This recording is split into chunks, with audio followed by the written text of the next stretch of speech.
warahmatullahi wabarakatuh. Perkenalkan, nama saya Sri Julia dengan nomor induk mahasiswa D1A121019 dari kelas A Agribisnis Fakultas Pertanian Universitas Halu Oleo. Di sini saya akan menjelaskan tentang dinamika dan tantangan integrasi nasional. Ada 5 jenis integrasi, yaitu integrasi bangsa, integrasi wilayah, integrasi nilai, integrasi elit massa, dan integrasi tingkah laku. Contoh peristiwa integrasi berdasarkan 5 jenis integrasi di atas, yaitu yang pertama, integrasi bangsa. Contohnya pemerintah Indonesia berhasil secara damai mengajak Gerakan Aceh Merdeka atau GAM untuk kembali bergabung dan setia memegang teguh kedaulatan bersama Negara Kesatuan Republik Indonesia. Proses ini telah berhasil menyelesaikan kasus disintegrasi yang terjadi di Aceh sejak tahun 1975 sampai 2005. Yang kedua, integrasi wilayah. Melalui Deklarasi Juanda tanggal 13 Desember 1957, pemerintah Indonesia mengumumkan kedaulatan wilayah Indonesia, yakni lebar laut teritorial seluas 12 mil diukur dari garis yang menghubungkan titik-titik ujung yang terluas pada pulau-pulau negara Indonesia. Dengan deklarasi ini, maka terjadi integrasi wilayah teritorial Indonesia.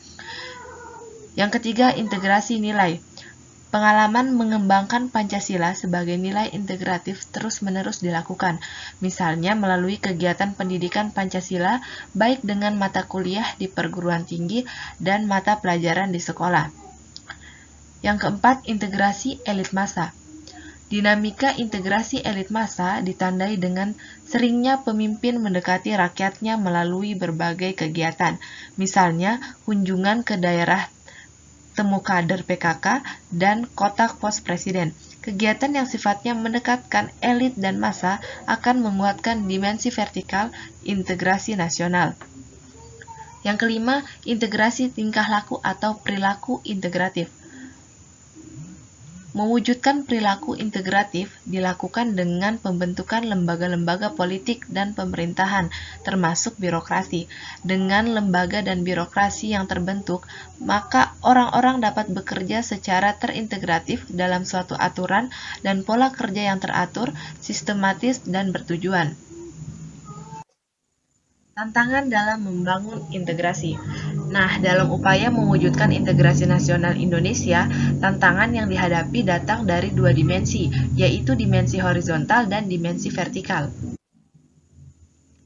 Dimensi horizontal, di mana dalam dimensi horizontal, tantangan yang ada berkenaan dengan pembelahan horizontal yang berakar pada perbedaan suku, agama, ras, dan geografi. Sedangkan dimensi vertikal, di mana dalam dimensi ini tantangan yang ada adalah berupa celah perbedaan antar elit dan massa, di mana latar belakang pendidikan kekotaan menyebabkan kaum elit berbeda dari massa yang cenderung berpandangan tradisional. Masalah yang berkenaan dengan dimensi vertikal lebih sering muncul ke permukaan setelah berbaur dengan dimensi horizontal, sehingga hal ini memberikan kesan bahwa dalam kasus Indonesia, dimensi horizontal lebih menonjol daripada dimensi vertikalnya. Terkait dengan dimensi horizontal, salah satu persoalan yang dialami oleh negara-negara berkembang, termasuk Indonesia, dalam mewujudkan integrasi nasional, yaitu masalah primordialisme yang masih kuat. Titik pusat goncangan primordial biasa berkisar pada beberapa hal, yaitu masalah hubungan darah atau kesukuan, jenis bangsa atau ras, bahasa, daerah, agama, dan kebiasaan. Sedangkan terkait dengan dimensi vertikal, tantangan yang ada yaitu kesediaan para pemimpin untuk terus-menerus bersedia berhubungan dengan rakyatnya.